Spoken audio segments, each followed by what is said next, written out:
Good morning, everyone. I'm sure that most of you in the room do know me. I'm the person that was sending you the emails about the network survey, and the person who sent the follow-up email, and the person who sent the follow-up email after that. But I just want to say, before I start on my talk, a huge thank you for taking the time to complete it. As Philip said, we had 77 respondents, so just to create a little bit of context, that means that we had a 63% response rate, which is really fantastic for our network. For this talk, it should come up, I'm going to be providing you with some information about the different sections and some of the facts and figures that we've been able to draw out, and then I'm going to hand over to Celia for the second part. So the first section was around your organisation, and some of this information is not going to come as a surprise. So the majority of you are independent museums. There are a significant number of you that exist alongside other organisations, so that includes the Ministry of Defence, it includes local authority, but also organisations such as Historic Environment Scotland and Historic Royal Palaces. Forward plans, 44% of the respondents said they had no plan or believe that their plan is out of date, and 63% said that there was no living will or no plan in place in case of closures. And unfortunately, in the environment we live in, that is a very real threat, we know, for some of our smaller collections. On the plus side, 79% of respondents are accredited with the relevant body, which shows the knowledge around best practice is very much at a high level within this network. 8% are working towards accreditation. And for those of you who weren't accredited, the reasons, or the main reason, was scalability. So the amount of work that was required to become accredited did not reflect how small the organisation was or the resources that you had. It was incredibly clear at the end of this section through the questions that we asked that there was a real desire to have a relationship with the current British Army. And that is true for those of you who are representing a current corps or regiment, but also the antecedent corps and regiments as well. For finance, so again, to put it into perspective as to who makes up the majority of our network, the majority of you have less than £50,000 coming in a year, and within that, there is a significant number that have less than 10,000. So if you are always thinking that you are unique in regard to the small amount that you are making, you're not. This is actually reflective of the majority of our group. 22% reported that income was still lower than pre-COVID levels. But interestingly, the majority said that it was the same, and 36% of you actually reported that it was higher. So there's definitely an improvement since 2020 and the first lockdowns. Now, I found this a staggering number because one of the things we're constantly getting asked with the survey is we want to benchmark entry prices. So I was very surprised when actually came back that of the 77 who responded, only 29% of you actually charged entry. So unfortunately, that is something that this survey can't really help with, and it ranged from £3.50 to well over £20. So it doesn't reflect that actually majority of you are offering access for free. Unsurprisingly, given the current landscape, 81% of you had applied for grants in the last 5 years. The top bodies which were applied to include us, AMOT, the relevant museum development offices, the Association of Independent Museums, Arts Council England, and the National Lottery Heritage Fund. And that's why it's so great that those last three organisations are all represented by people here today, because those are the people that you want to engage with and talk to. In regard to income generation for activities which organisations wanted to offer but currently don't, the top ones were school visits, online shops, venue hire, and legacies. Staff and volunteers. So 20% of people who responded have no full-time staff. And within that, those who said that they do have full-time staff, the majority have less than 5. And it's similar for part-time staff, so 28% of you have no part-time staff at all. Those of you who do have less than 5. 83% of you have a museum professional, so somebody who has a certain amount of years working within the museum sector or relevant qualifications, while 86% of you have a staff member, a volunteer, or a trustee who is either still serving or has currently served with the Army. So with the small number of staff, it's not surprising at all that 92% of you have volunteers. What is significant is that of those of you who do have volunteers, 27% said that they are fundamental to the organisation. You would not be able to open the doors to the public without them.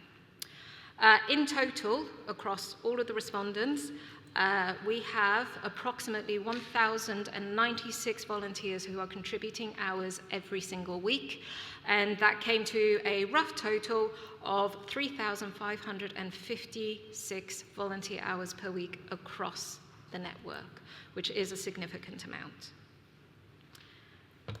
Collections.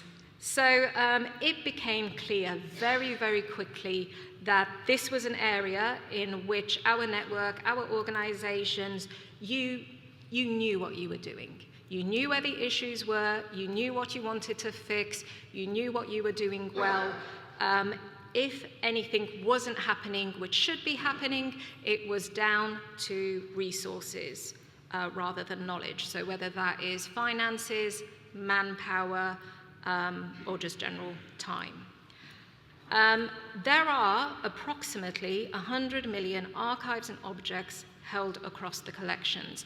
This is a conservative number. Obviously, we have to take into account the museums that didn't respond. And also, I have been around Army museums and museums long enough to know that you kind of put it at the lower end. So this is a huge amount of collections held across the network. 60% of you said that the main concern in regard to your collection management was the need to improve documentation. And within this, the majority of you have backlogs, but it's a huge variety. So some have 5% backlogs, up to 60% backlogs. Almost all of you had Spectrum primary procedures in place. So all of the best practice standards were there. And that includes those who weren't accredited. They still had those standards in place. The policies and the procedures most likely not to be in place included digitization policy, contemporary collecting policy, and the decolonization policy, or preferably the reinterpretation policy. So looking at the new stories that your collections are able to bring out and represent. So audiences, which is obviously the fitting one for this conference today. So the largest group of visitors to Army museums were classed as a general adult at 88%. 71% of you also said that you had serving members, former serving members, I should say. 66% of you had current serving members, and 79% had family groups. So those family groups really featured high as well. Unlike the collections management side of things, where most of the policies and procedures were in place, we only had 21% of you who said that you had an audience development plan, and 30% of you having an access policy. Things like special event days, temporary exhibitions, dedicated school sessions, and talks for community groups were largely offered by almost everybody who responded, some on a small scale, some on a much larger scale. Online engagement is increasingly important, and perhaps not surprisingly, Facebook is the most popular platform for our network to use, and the majority of respondents who have an online presence tracked analytics. So overall, and this is some rough maths from me based on how people completed it, the approximate number of in-person annual visitors to Army museums last year was a staggering 5,647,641 people.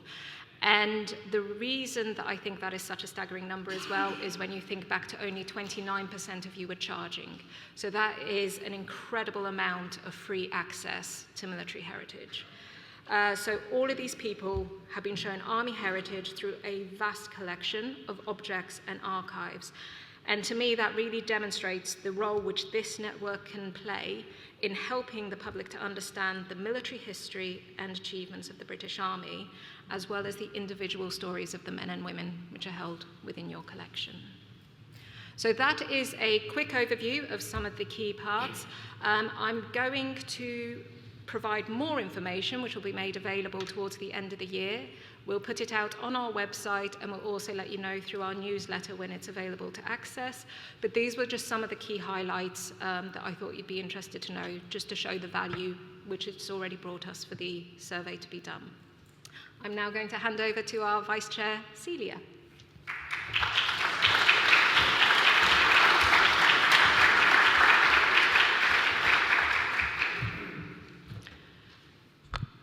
Down to my height. Good morning, everyone. I'm Celia Harvey, Vice-Chair of AMOT.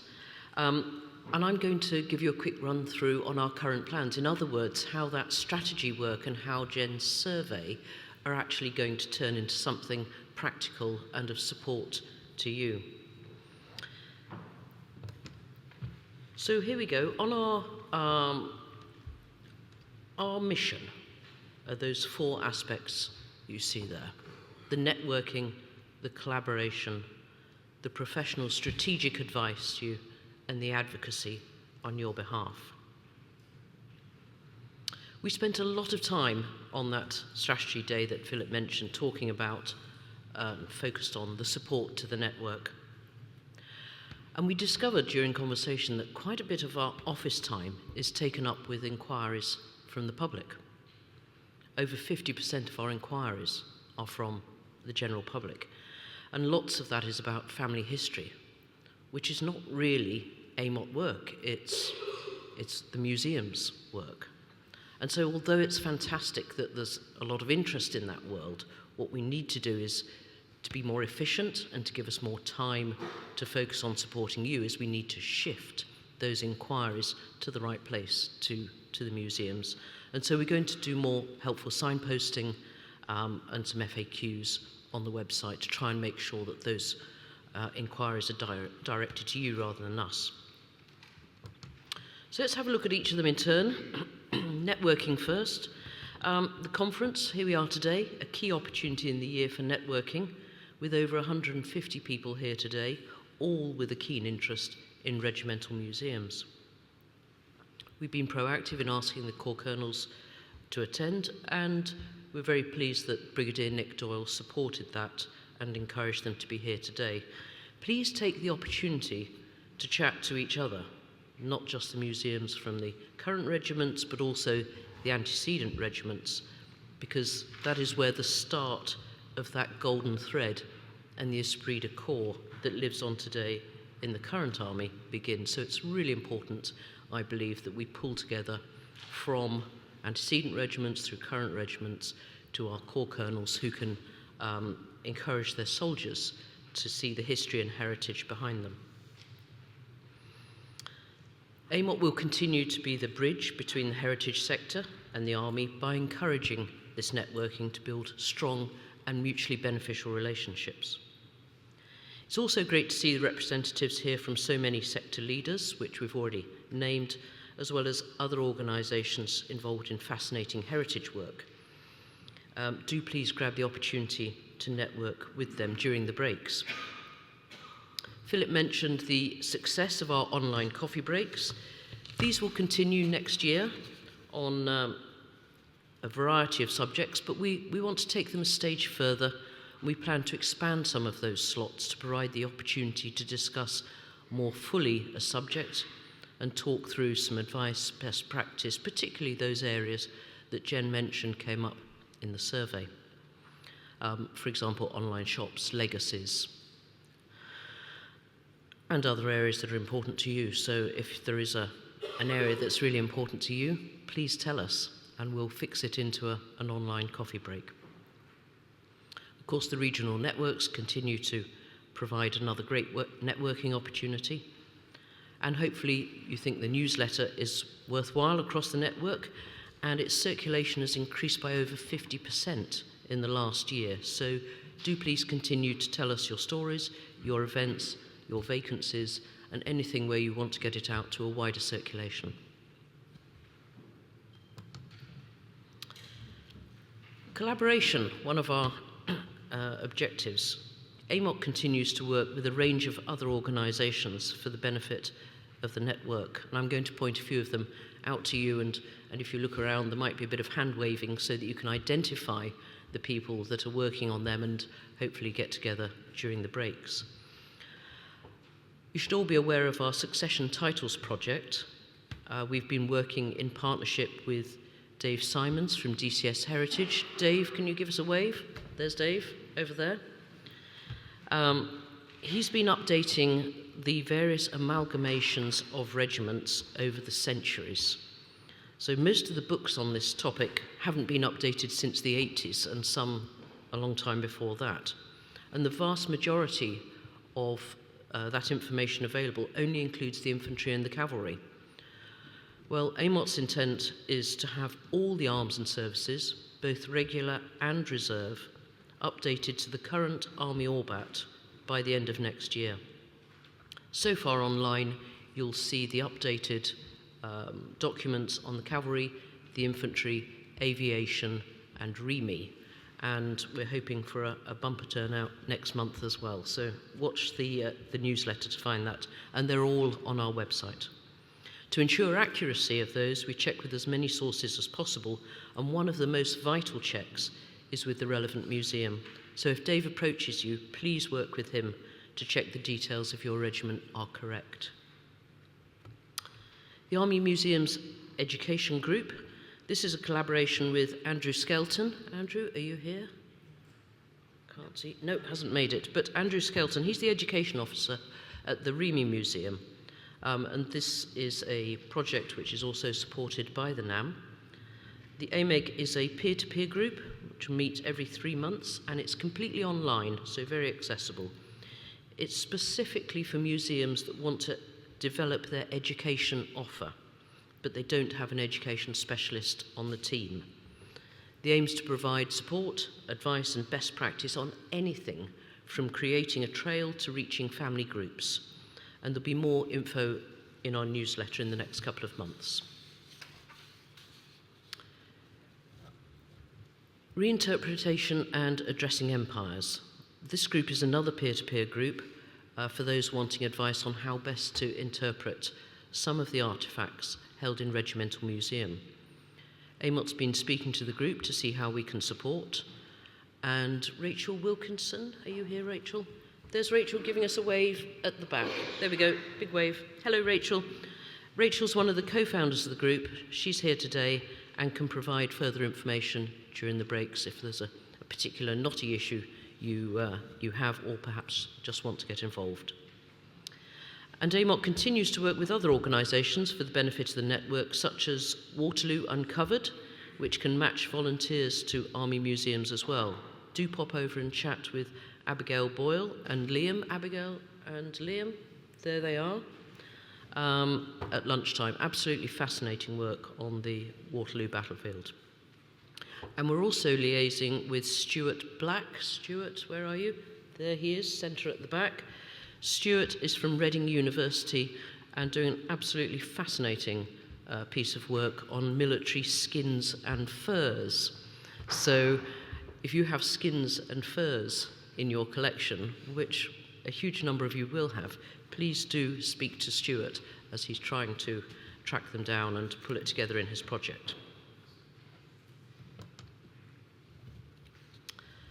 So professional strategic advice. AMOT has always given advice, but we're hugely grateful to those who participated in the survey for all the information you've given us, and it's highlighted areas where you would particularly like further support.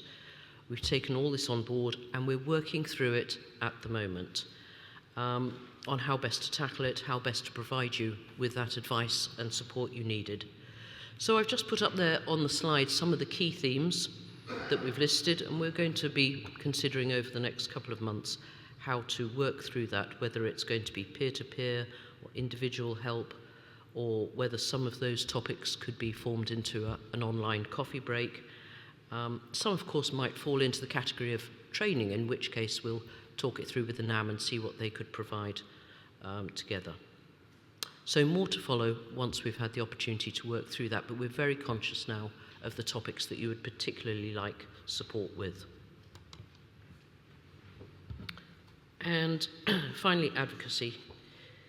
Your responses again to the survey have given us plenty of evidence for our advocacy on your behalf with the Army Heritage and at the Army Heritage Committee and Army Heritage Branch. We're very aware of survey overload, so we're not going to be doing too much more, but if there is a niche area that you need us to cover, if you have a question that you think is really important and something that we should be advocating on, and you think it's a wider issue than just your own, then please do let us know and we'll find the right place to ask it.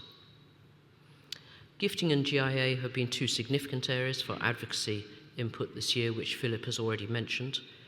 We've also taken up some of your issues and provided advocacy on specific major issues for individual museums, such as the Bodmin Keep and the Carillon Tower at Loughborough. And key to this advocacy work is that we don't discriminate, AMOT does not discriminate between accredited or non-accredited museums, just as it doesn't distinguish between those which are supported by the Army and those which are not supported. Our advocacy is for everyone who is a network member of AMOT. We continue to raise issues to all the key organisations. For example, we're working on creating a relationship with the DIO at the moment so that we can raise lease issues more easily. And we actively promote the antecedent museums to the MOD, who sometimes don't have such a big voice, and encourage liaison again with the Corps Colonels. We want to ensure that all recruits go through their relevant museum at an early stage in their career, and we want to encourage units to send uniformed soldiers to museum special events. And if we can help you with that, tell us about your events, tell us if you're struggling to get uniformed soldiers there, then we can try and bridge that gap. You'll have seen the recent appointment of the new Minister for Veterans, Louise Sander-Jones, former Intelligence Corps officer that Nick is meeting today. We've already sent her information, engaged with her about AMOT and the regimental and corps museums to open the door through her to further advocacy on your behalf. And finally, you have confirmed to us through the survey that which is the most important to you, and you can rest assured that AMOT will continue supporting all the regimental and corps museums with our grants, our conference, our advice, and our advocacy.